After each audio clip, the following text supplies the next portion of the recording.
Shalom. Jésus a dit, celui qui veut venir après moi doit se charger de sa croix et me suivre. Mais c'est quoi la croix? Dans ce texte, on peut comprendre la croix comme l'ensemble des instructions qui accompagnent la vie d'une personne qui désire s'épanouir dans sa marche avec le Seigneur.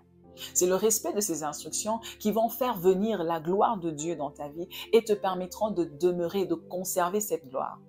C'est le respect de ces instructions qui feront que tu puisses découvrir ta destinée, y entrer et devenir tout ce que le Seigneur avait décidé que tu sois sur la terre.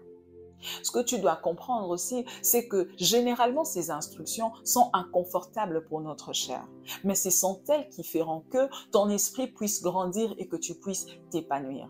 C'est embarrassant pour la chair de sortir à 3 heures du matin du lit pour aller prier. Mais c'est la prière qui fera que ton esprit ait de l'autorité, que ton esprit soit fort.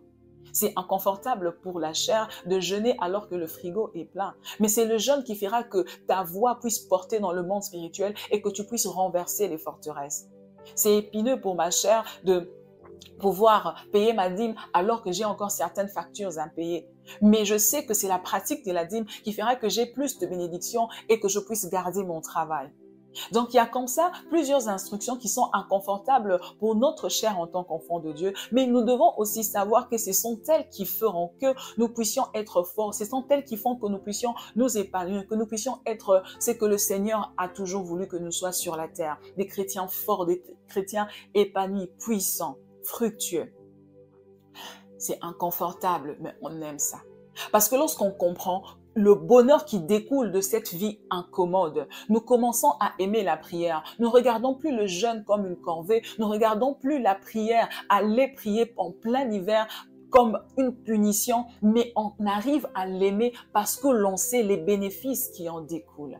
C'est inconfortable, mais on aime ça. C'est inconfortable de prier la nuit, mais on aime ça. Oui, nous, enfants de Dieu, on aime l'inconfort qui accompagne notre réussite. Notre réussite est soutenue par une croix. Nous sommes conscients que nous traînons une épine avec nous. Jésus a dit, celui qui veut me suivre doit traîner un poids avec lui, doit traîner une croix avec lui. Je traîne une croix dans ma vie. Je traîne un poids dans ma vie. Et je suis d'accord avec ça. Et ça me va de me lever la nuit. Ça me va de me priver de certaines choses pour trouver la gloire de Dieu. Lorsque tu es conscient que ton bonheur est soutenu par une croix, que ton bonheur, que ta vie, ton épanouissement est porté par une certaine dose d'inconfort, tu deviens exigeant non seulement envers toi-même, mais aussi envers tous ceux qui désirent entrer dans ta vie. Oui. Lorsque ton bonheur est soutenu par une croix, lorsque tu sais que ton bonheur est soutenu par une certaine commodité, tu exiges à tous ceux qui entrent dans ta vie d'accepter cet inconfort et de surfer avec. Parce que tu sais quoi? Celui qui veut t'épouser, la personne qui veut travailler avec toi, a été attirée par un certain éclat de ta vie.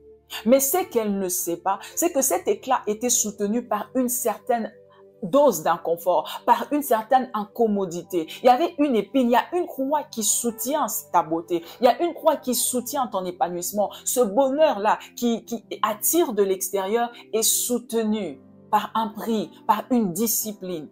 Alors ceux qui viennent dans ta vie doivent accepter et surfer avec. Parce que si tu commences à abandonner ton inconfort pour aménager les gens de ta vie, ton bonheur va sécher et ces personnes vont finalement t'abandonner.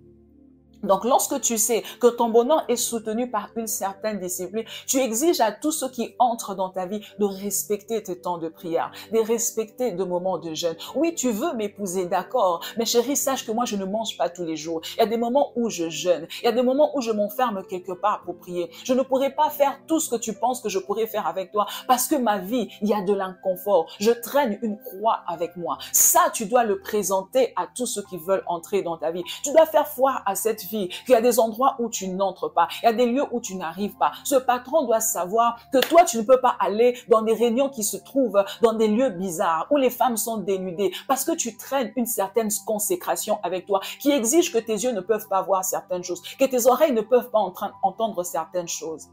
Il y a de l'inconfort dans notre vie en tant qu'enfant de Dieu, mais nous aimons ça, parce que c'est ce qui fait notre bonheur, parce que c'est ce qui fait notre joie.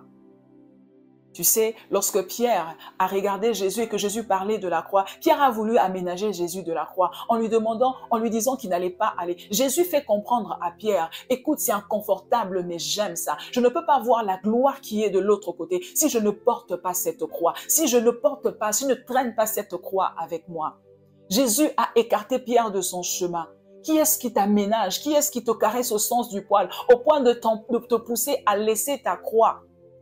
Ta croix, c'est ce qui fait ta gloire. Ta gloire est attachée par un certain inconfort. Mais c'est ça qui fait notre vie. Vous savez, les Romains, alors que Jésus marchait vers Golgotha, ils ont remarqué que pour eux, il était trop fatigué. Alors, ils ont demandé à Simon de Cyrène de porter la croix à sa place. Mais à un certain moment, Jésus a repris sa croix parce que Jésus savait que la coupe peut être amère, mais je la boirai quand même puisque ma gloire est attachée à la coupe. Ma gloire est attachée à la coupe. Je ne pourrai pas voir ce qui arrive de l'autre côté si je ne bois pas cette coupe. Ça peut être amer de prier, ça peut devenir inconfortable de se consacrer. Mais bien aimé, dans cet inconfort, il y a ta gloire. Dans cette corvée, on peut le voir comme ça, mais il y a ta gloire. C'est des fois difficile. Être chrétien, c'est des fois lourd à un certain moment, mais ton bonheur en dépend, ta vie en dépend. Oui, c'est ça la vie des enfants de Dieu. Nous traînons un inconfort avec nous. Nous avons une croix partout où nous allons, mais nous aimons ça parce que nous savons qu'à notre croix est attachée une gloire, qu'à notre croix est attaché un bonheur. Donc, que personne ne me sépare de ma croix. Je ne sais pas quel est ce Simon de Cyrène dans ta vie qui t'a aménagé, qui t'a éloigné de ta vie de prière, qui t'a déchargé de ta consécration. Oh, bien-aimé, va chercher ta croix. Demande à ce Simon de Cyrène de reculer et de te rendre ta croix. Va reprendre ta vie de prière, va reprendre ta vie de jeûne, va reprendre ta vie de consécration, ta vie de sémence, va reprendre cette incommodité. Mais c'est ton bonheur qui est là, c'est ta joie qui est là. C'était inconfortable, mais tu étais plus heureuse. C'était difficile de sortir de ton lit à la nuit pour prier, mais à cette époque-là, souviens-toi, tu avais de l'autorité. Il n'y a pas des démons qui venaient te déranger la nuit. Ta vie fonctionnait bien. C'était inconfortable de jeûner, mais les portes étaient ouvertes. Lorsque tu parlais, l'enfer fléchissait. C'est inconfortable, mais on aime ça parce qu'on domine avec l'inconfort. L'inconfort te permet de dominer. L'incommodité te permet de dominer dans le monde spirituel. Notre épanouissement est attaché au fait que nous devons traîner une croix avec nous. Et tous ceux qui entrent dans notre vie doivent accepter et surfer avec cette incommodité. Puisque c'est inconfortable pour nous. Ceux qui entrent dans notre vie seront influencés d'une manière ou d'une autre par cet inconfort. Donc, ils doivent être d'accord avec le fait que nous ne fumons pas, que nous ne traînons pas dans des boîtes de nuit, que nous prions, que nous jeûnons, que nous nous mettons à part, que nous nous consacrons, qu'il y a certains langages que nous ne tenons pas, il y a certaines choses que nous n'entendons pas, il y a certains films que nous n'allons pas voir au cinéma. C'est inconfortable, mais ça fait notre force. Je prie que le Seigneur t'aide à reprendre ta croix. Si tu l'avais abandonné pour faire plaisir à quelqu'un, si tu l'avais abandonné parce que les gens autour de toi ne te sentaient pas à l'aise, bien-aimé, je dois être dans l'inconfort pour être heureux. Ceux qui sont venus dans ta vie, ceux qui t'ont voulu là, c'était parce qu'ils étaient attirés par un éclat, qui était soutenu par un certain inconfort. Alors n'abandonne pas ton incommodité, ton épine pour leur faire plaisir. Puisque si tu abandonnes ton épine, le bonheur va sécher et ils vont finir par t'abandonner. Donc tiens bon, porte ta croix, traîne-la partout, que personne ne te sépare de ta croix. C'est ça notre vie, c'est ça la vie des intimes, des enfants de Dieu. Sois béni avec ta croix au nom de Jésus. Shalom.